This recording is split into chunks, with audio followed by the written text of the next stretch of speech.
it seems to me that one of the greatest secrets that has been kept from us and yet given to us by NASA themselves for the last 3 or 4 decades, they constantly tell us that there's water everywhere in space. But that's not what we perceive, right? If I told you there's water in space everywhere, you'd say, well, you're an idiot. Space is a vacuum. We know space is a vacuum. There's nothing there. And yet that's not the case. And when you start researching space and water, it becomes mind-blowing. Article after article after article after press release and press release about water in space in amounts that are completely mind-blowing. Ocean worlds, water in the solar system and beyond. In 2009, NASA found a sprawling cloud of cold water vapor around a solar system at a nearby star. The water vapor could eventually deliver oceans to dry planets that are forming in the system. It's water vapor. It's not water in some weird thing. It's water vapor they're talking about here. Could eventually bring oceans to new planets forming. This is just a little disturbing. And just hold on to your faith. The famous Eye of God nebula actually weeping tears of water. Wow, so there's water coming out of this nebula. This is not just a solar system. This is a nebula. This is a place where galaxies are born. Stars and galaxies are born in a nebula. And water is coming out of this. Can you imagine the size of the water that's coming out of a nebula? It's like one drop of that would engulf our entire solar system. And it just goes on. You know, oceans detected inside Saturn's moon, and stars found shooting water bullets. NASA confirms best ever evidence water on Mars. Water from Orion. Now there's water coming out of the constellation of Orion. And this is a big one. Star found shooting water bullets. I mean, a star shooting water bullets. A star is supposed to be a sun. There's water on a star. I challenge you after this evening, go to the pub tomorrow, strike up a conversation with somebody and tell them, did you know that there's water on the sun? What do you think they're going to tell you? You're a freaking idiot. They don't have enough information. So, we're getting to this point now that you can't have a discussion with somebody about any subject unless they have sufficient amount of information. Because they'll constantly block you, tell you you're stupid, and so forth. So, it's tricky, and we have to navigate this river of discussion and debate very gently and very carefully, because we're going to lose friends and families and break up partnerships because of new knowledge and information that some of us embrace and others discard as BS. So then they do a study, NASA, and they say basically all stars have water. This is the conclusion. I'm not going to read the fine print. You can do this yourself. All stars have water. That's the conclusion. And stellar sprinkler nourishes galactic garden. Wow, I didn't realize there was a garden out there in the cosmos. It's being watered by some stellar sprinkler. That's lovely. I'd love to see this garden. I wonder how big those plants are, dude. Man, wow. This is like bigger than that tree on Pandora. And then water on the sun. Stanford University tells us that there's water on the sun. And even better, a more appropriately named university, Waterloo University, tells us that there's water on the sun. And I'm going to leave this here because you need to go and do some of your own research here. It seems to me that the universe and the water are the same thing. On the left is one of those deep space images of the universe. On the right is a picture of a swimming pool. And I think you start seeing what's going on here. And the lies and the deceptions are getting bigger and bigger. Also keep in mind that many of the images that we get shown by NASA come from radio telescopes, not from optical telescopes where they actually photograph an object. It's a radio telescope that brings radio signals, and then they convert those into beautiful images through NASA's artistic impression graphic designers. All right? So these are often you don't see pictures. These are radio telescopes. Our entire our very own solar system is completely surrounded by water.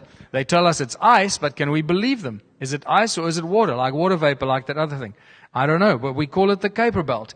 It's a belt in a disk that surrounds the outer perimeter of the disk of our own solar system. Our solar system is a disk. Keep that in mind. I'm going to come back to this. So there's the Kuiper Belt, this huge amount of ice, right? And that whole thing is now completely engulfed by more water called the Oort cloud that completely engulfs our entire solar system. It looks something like that. So suddenly, our own solar system is made up of water, surrounded by water, and yet there's supposed to be vacuum in space? How does this work? Where does that vacuum in the water, how does that break up? How does it work? Where does the water go? Where does the vacuum begin or end? And it's a little confusing for me. But we know that there's water in space because they keep telling us there's water in space. So suddenly the Bible makes a lot more sense to me because I've always had a problem with one of those statements in the opening phrases of the Bible, when the Spirit of God moved over the waters. How can the Spirit of God move over the waters when nothing has been created yet? Surely water should be part of the creation. And I'm starting to see now why water is so sacred. Is it possible that water is so sacred because water is actually foundation of all creation, or is connected to all creation? Well, if you look at chemistry, it seems like it, because between oxygen and hydrogen, you've pretty much got the same elements in every other chemical reaction or chemical formula. Hydrogen and oxygen are part of pretty much everything. You cannot separate it. Hydrogen and oxygen make water. So it starts to get really interesting and compelling to think that water is actually made up of space. And God said, "Let there be light." So the Spirit of God is moving across the waters, and it's the sound of the Creator that makes the light. How does that work? Well, in modern science, it's known as sonoluminescence. When you put a sound frequency into a body of water, after a little while, a beautiful bubble appears filled with light.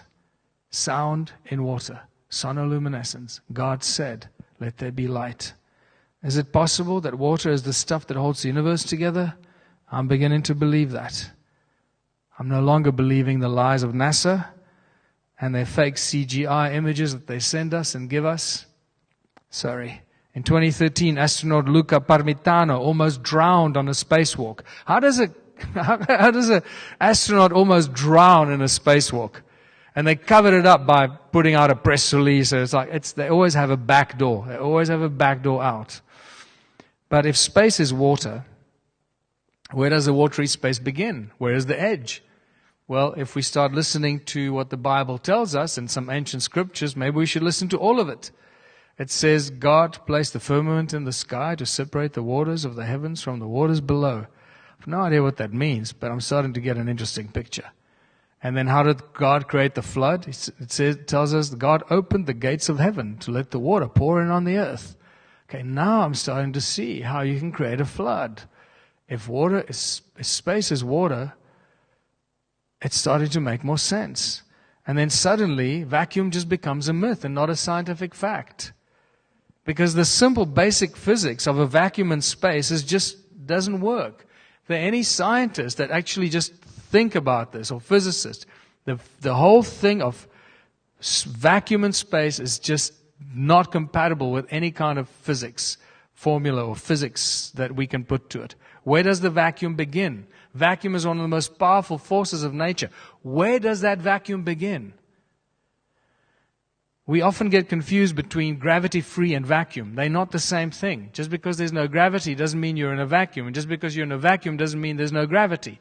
The two are not the same thing. So don't get confused by vacuum and gravity-free. What you can't do in space or in a vacuum, what you can't do in infinite vacuum is you can't propel sound, you can't have explosions, fire, propulsion, jet engines, rockets, none of this stuff. Can't do that because there's nothing to propel against. And then these guys on YouTube that make these vacuum tubes, they go, oh, look, I created a vacuum tube in my garage. I'll show you that you can propel a rocket in a vacuum. I go, really? You've lost your brain. You're comparing a fishbowl in your garage to the infinite vacuum of space? You really lost your mind, dude. And then you start watching like SpaceX sending a rocket up into space, and the very well-trained presenter that's got all the buzzwords. She knows all the lingo and all the buzzwords. And at one stage I was watching and she says, and the rocket is about to enter the vacuum of space. Really? And millions of people are watching this and they believe this. You see, they just, oh, the rocket just entered the vacuum of space. Where? How did it, where? Please frickin' explain that to me. In scientific terms, not in BS terms. Oh, you won't understand it. No, please try me. I want to understand this. Explain to me where that vacuum begins. And we start realizing that everything we've been told about the moon, moon landing, space, is probably one of those big hoaxes. It is a tough one to swallow, but we're going to have to start swallowing it sooner than later. The longer they string us along, the longer the worse this is going to get. So, for those of you that still believe that we landed on the moon, I'm going to shatter that for you right now. If you've not seen Jay Widener's Kubrick Odyssey, that's the first point of departure. Watch Jay Widener's Kubrick Odyssey, and you will never believe another word NASA tells you. You'll never ever believe that we landed on the moon, and you'll understand Stanley Kubrick's role in this entire thing, and why he eventually died when he pushed it a bit too far with Eyes Wide Shut. But basically, everything you've ever seen from the moon, all the images or footage of the astronauts was shot by Stanley Kubrick in the early days. I'm not sure who shot the more latter part, possibly him as well. But the earliest moon landings and all that shot by Stanley Kubrick with his very, very specific style of cinematography. It's a dead giveaway. And that gave him basically the freedom to make whatever movies he wanted. He then made a movie called The Shining to tell us that he was the guy that shot the moon landings. And for some people that still think the moon is a real physical thing in the sky, that we landed on this physical object in the sky, the image of the moon that we see from Earth is part of the agenda. It's part of the particle physics agenda that I'm coming to make us believe of particles that make up everything in creation. And we need to reconsider what the moon is, because after you've seen the lunar wave, you'll never think of the moon the same way again. And this is what the lunar wave is. The first one was filmed in 2012, and it's this weird electronic glitch that goes across the moon every so often. It's been filmed hundreds of times now, not just by one person, but by many other photographers with very high definition lenses. And pay attention, because it's like the old computer and TV screens. You see this line, this electronic line, move across the moon. Follows the edges, the contours, and the line moves from bottom to top, from side, from left to right. It moves in all different directions. This has become known as the lunar wave, which gives us a very clear indication that the moon is not what we think it is, and it's most likely a hologram.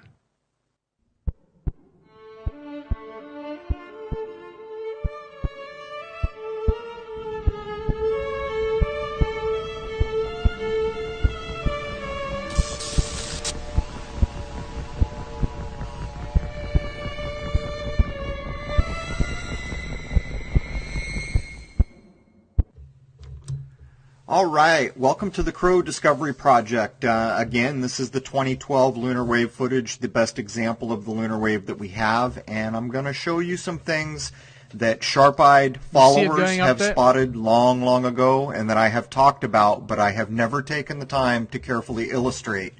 And what I'm going to show you here means an awful lot, but I'm also going to show the pulses that happen in the lower left limb of the moon. So watch the lower left there, and I'm just going to run a straight slowed down view, 30%. If you've got sharp eyes, you'll see what we detected on a 60-inch monitor. Now look inside the circle. there's a pulse that goes from lower left to upper right, and in the next circle, the yellow one, there's a lateral sweep that goes from left to right straight across the screen. And this is all going on as the wave is starting at the bottom. So now look at the pulses backwards and forwards. That's backwards. This is forwards, coming from the lower left limb of the moon. You can see the pulses now that I've put filters on them, how they have a curved aspect to them. And if you've got sharp eyes, you'll see the sweep up above. Now what I'm going to show you now, we have talked about, and many sharp-eyed viewers have known that this was an important thing about this clip for a long time. Here comes the wave. Look at the dark underlined crater in the center of your screen. Watch how it's displaced, almost like you're looking through water. There goes the wave backwards, forwards, the wave hits the crater, displaces. This wave is displacing, as if you were looking through water, the entire image of the moon. Now, I've never taken the time to animate this. I have talked about it. There it is zoomed in. Now, this is running at 30%. And I'm going to zoom out. There goes the wave to the top, and there's going to be another wave coming in from the bottom. Now I'm going to run this at 30%, so as the wave comes in, you can choose any landmark you want. Here comes the wave from the bottom to the top. Choose any little landmark you can see there and watch it be displaced. Now that round-looking ring crater, forwards, backwards,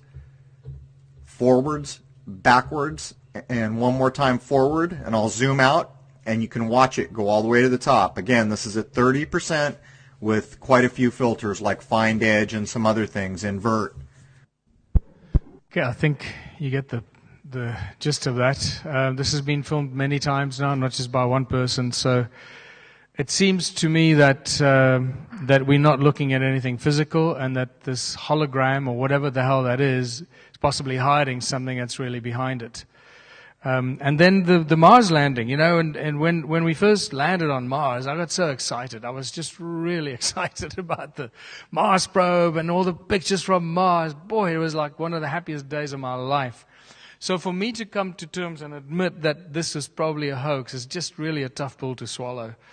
But unfortunately, we have to swallow these pills, because when you start researching the whole Mars landing and the experiments and the training they did in the Canadian Arctic on Devon Island, I suspect that pretty much everything and all the footage we've ever seen on Mars was actually just shot on Devon Island, very far northern Canada. And it's depressing, but that's what it is. And we've got to deal with it.